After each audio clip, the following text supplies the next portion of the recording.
Est-il possible de devenir riche uniquement avec un salaire? La majorité dira que non. Que sans héritage, sans chance ou sans entreprise à soi, on est condamné à survivre. Mais si je vous disais que c'est un mensonge? Brian Tracy, l'un des plus grands spécialistes mondiaux de la réussite financière, affirme que toute personne disposant d'un revenu fixe peut bâtir une véritable richesse. Comment? En appliquant des principes simples que très peu de gens mettent en pratique. Aujourd'hui, je vais vous révéler les 8 façons de devenir riche avec votre salaire selon Brian Tracy. Tout fonctionne. Et je le sais, car je les ai moi-même testés. Alors si vous êtes prêt à reprendre le contrôle de votre argent et transformer votre avenir, restez jusqu'à la fin. Et avant de commencer, vous connaissez la routine. Abonnez-vous à la chaîne, laissez un like et commentez quelle habitude vous allez appliquer en premier. Maintenant oui, passons au premier principe. Chapitre 1. Vivez en dessous de vos moyens. La plupart des gens dépensent tout ce qu'ils gagnent. Certains dépensent même davantage. Ils s'endettent, paient en plusieurs fois et courent après leur propre salaire. Résultat, ils sont piégés, incapables d'avancer. Brian Tracy est clair. La première étape vers la richesse, c'est de dépenser moins que ce que vous gagnez. Ça paraît évident, mais très peu de personnes le font.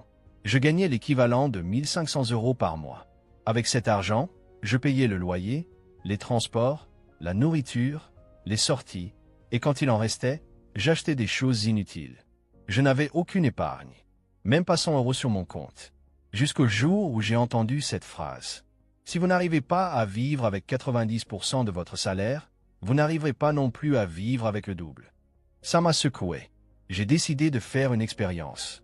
J'ai réduit mes dépenses. J'ai déménagé dans un endroit moins cher, arrêté de manger à l'extérieur et commencé à épargner 10%. C'était mon point de départ. 6 mois plus tard, j'avais 900 € sur un compte épargne. Ce n'était pas énorme, mais c'était à moi. Et surtout, j'avais brisé le cycle. Je ne vivais plus à la limite. Je construisais. La clé n'est pas combien vous gagnez, mais combien vous gardez. Et cela nous mène au deuxième principe. Chapitre 2. Épargnez 10% de tout ce que vous gagnez. Brian Tracy le répète dans chacune de ses conférences. Si vous vous payez en premier, vous ne serez jamais pauvre. Ça veut dire ceci. Chaque fois que vous recevez votre salaire, mettez de côté au moins 10% avant de dépenser quoi que ce soit. Beaucoup disent qu'ils ne peuvent pas épargner, car il ne reste rien. Mais quand l'épargne devient une obligation comme un loyer ou une facture de gaz, vous vous adaptez.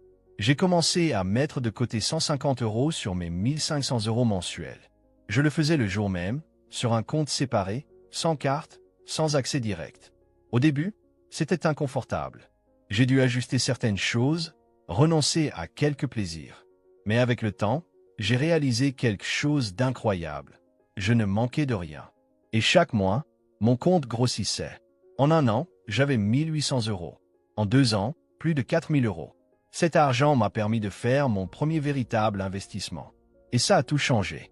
Épargner, ce n'est pas mettre de côté ce qui reste. C'est mettre de côté avant de dépenser. C'est avoir de la discipline, de la vision et du respect pour votre futur. Et si vous doutez encore que cela suffise pour devenir riche, attendez de voir le troisième principe. Faites travailler votre argent pour vous. Chapitre 3. Investissez ce que vous épargnez. Épargner est une première étape, mais ce n'est pas suffisant. Si vous laissez votre argent dormir sur un compte sans rendement, il perd de sa valeur avec le temps. Brian Tracy est formel. Vous devez devenir investisseur. Votre argent doit travailler, même pendant que vous dormez. Je ne comprenais rien aux investissements. Je croyais que c'était réservé aux riches ou aux experts financiers.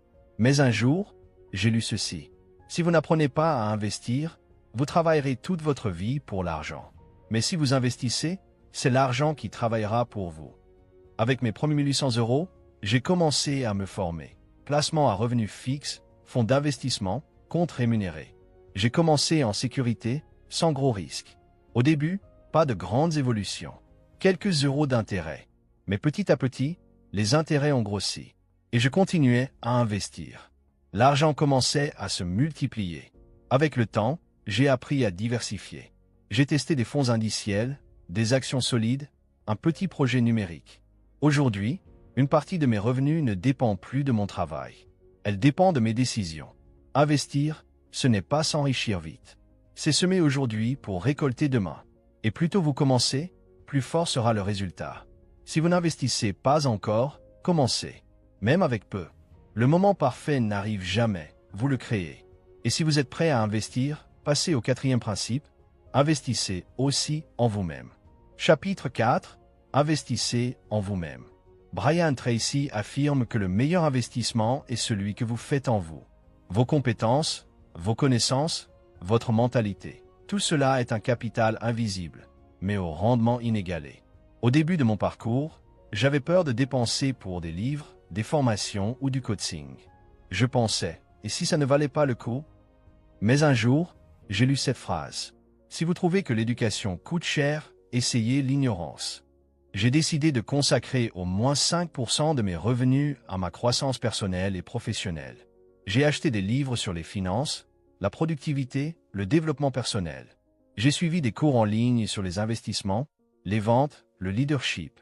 Un de ces cours m'a permis d'obtenir une promotion. Un autre m'a aidé à lancer un petit business toujours rentable aujourd'hui. Chaque nouvelle compétence m'a donné plus de confiance. Et avec cette confiance, j'ai pris de meilleures décisions. Investir en vous-même, c'est comprendre que vous êtes votre principal actif.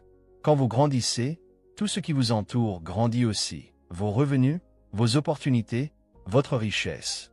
Et si vous voulez aller plus loin, écoutez bien le cinquième principe. Créer plusieurs sources de revenus. Chapitre 5. Créer plusieurs sources de revenus. La plupart des gens dépendent d'une seule source de revenus, leur salaire. Le problème, si cette source disparaît, tout s'écroule. Brian Tracy enseigne que la sécurité financière ne vient pas d'un bon emploi, mais de la diversité des revenus. La première fois que j'ai entendu ça, j'étais mal à l'aise. Je n'avais qu'un seul emploi et j'avais du mal à imaginer une autre source. Mais j'ai commencé petit. J'ai utilisé une compétence que j'avais déjà, écrire, et j'ai proposé mes services en freelance pendant mon temps libre. Au début, c'était peu, 50 € ici, 100 € là. Mais en 3 mois, ce revenu secondaire représentait déjà 20% de mon salaire. Ensuite, j'ai créé un blog et commencé à le monétiser avec des publicités. Plus tard, j'ai investi dans un fonds immobilier qui versait des dividendes mensuels. Aujourd'hui, j'ai 4 sources de revenus. Si l'une s'arrête, les autres continuent. Cela m'offre de la liberté, de la sécurité et surtout la tranquillité d'esprit. N'attendez pas le moment idéal pour commencer. Démarrez avec ce que vous avez, là où vous êtes. Utilisez vos compétences, votre temps libre, votre réseau. L'important, c'est de construire. Et si vous construisez déjà, il est temps d'appliquer le 6e principe de Brian Tracy. Élaborer un plan financier solide. Chapitre 6. Planifiez votre avenir financier. Beaucoup de gens vivent sans aucun plan. Ils dépensent ce qu'ils ont, travaillent comme ils peuvent et espèrent que les choses s'arrangeront. Mais Brian Tracy est catégorique. Le succès financier n'est jamais un accident. C'est le résultat direct d'un plan bien exécuté. J'ai commencé à vraiment maîtriser mes finances quand j'ai pris le temps d'écrire clairement ce que je voulais atteindre dans 5, 10, 20 ans. J'ai noté sur papier combien je voulais avoir économisé en 12 mois. Quand je comptais rembourser toutes mes dettes, combien je voulais investir chaque mois et combien je voulais gagner à l'avenir. Ces chiffres m'ont donné une direction. Chaque décision, une dépense au supermarché, une opportunité de revenu, était guidée par ce plan. Et le plus faux, en 2 ans, j'ai atteint des objectifs que je croyais inaccessibles. Planifier, ce n'est pas prédire l'avenir. C'est s'y préparer. Quand on a une carte, même les tempêtes deviennent plus faciles à affronter. Parce qu'on sait où l'on va. Sans plan, on réagit. Avec un plan, on agit avec intention. Et pour que ce plan fonctionne sur le long terme, il faut maîtriser le 7e principe de Brian Tracy, le contrôle total de vos dettes. Chapitre 7. Contrôlez vos dettes. Brian Tracy est très clair. L'argent que vous devez est de l'argent qui travaille contre vous. Il a raison. La dette consume votre avenir. Elle vous prend non seulement votre revenu, mais aussi votre paix, votre sommeil, votre liberté. Pendant des années, j'ai traîné des dettes de cartes de crédit. Je payais le minimum, repoussais le reste et me disais qu'un jour je réglerais tout ça. Mais ce un jour ne venait jamais. Et les intérêts rongeaient mon salaire petit à petit. Jusqu'à ce qu'un mentor me dise « Tu ne pourras prospérer qu'en éliminant ce qui te tire vers le bas. » Ce jour-là, j'ai fait un plan agressif pour tout rembourser. J'ai listé toutes mes dettes, classées par montant et taux d'intérêt, et j'ai commencé à les éliminer une par une, de la plus petite à la plus grande. J'ai vendu des objets inutiles. Réduis mes dépenses. Utilisez chaque revenu supplémentaire pour accélérer le processus. En 14 mois, j'avais tout remboursé. Le sentiment? Liberté totale. Je respirais mieux, je dormais mieux, je pensais mieux. Et je me suis fait une promesse, plus jamais de dettes qui ne me rapportent rien. Si ça ne me fait pas gagner d'argent ou augmenter mon patrimoine, je passe. Maîtriser ses dettes, c'est reprendre le contrôle de sa vie financière.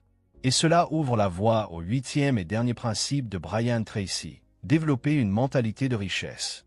Chapitre 8, développer une mentalité de richesse. Brian Tracy affirme que la véritable richesse commence dans l'esprit. Avant d'avoir de l'argent sur votre compte, vous devez avoir la richesse dans votre tête. Pendant longtemps, je répétais des phrases comme « L'argent ne fait pas le bonheur. Être riche, ce n'est pas pour moi. L'important, c'est la santé. » Elle semblait inoffensive, mais elle me sabotait. Chaque fois que je pensais ainsi, je justifiais mes limitations. J'acceptais une vie plus petite que celle que je pouvais construire. Tout a changé le jour où j'ai compris que la richesse ne concerne pas uniquement l'argent. Elle concerne la responsabilité. C'est décider de grandir, de contribuer, de protéger sa famille, de réaliser ses rêves et d'aider les autres à en faire autant. J'ai changé mon vocabulaire. J'ai remplacé « je ne peux pas » par « comment puis-je ». C'est trop cher par « comment puis-je me le permettre ». J'ai lu des livres de personnes riches. Regardé leurs interviews. Fréquenté ceux qui avaient déjà fait le chemin. Et surtout, j'ai arrêté de m'excuser de vouloir plus. La richesse est un état d'esprit, bien avant d'être un solde bancaire. Si vous croyez mériter une vie d'abondance, vous agirez comme quelqu'un prêt à la recevoir. Et alors, le monde répond. Les opportunités apparaissent. Vous travaillez plus concentré. Les portes s'ouvrent. Changez votre esprit. Le reste suivra. Conclusion. Oui, vous pouvez devenir riche avec votre salaire. Ces 8 principes de Brian Tracy ne sont pas de la magie. Ce sont de la discipline, de la vision et de l'action. Commencez là où vous êtes, avec ce que vous avez. Appliquez un principe à la fois, chaque jour. Et souvenez-vous, le succès financier est un mode de vie. Il se construit étape par étape, mois après mois.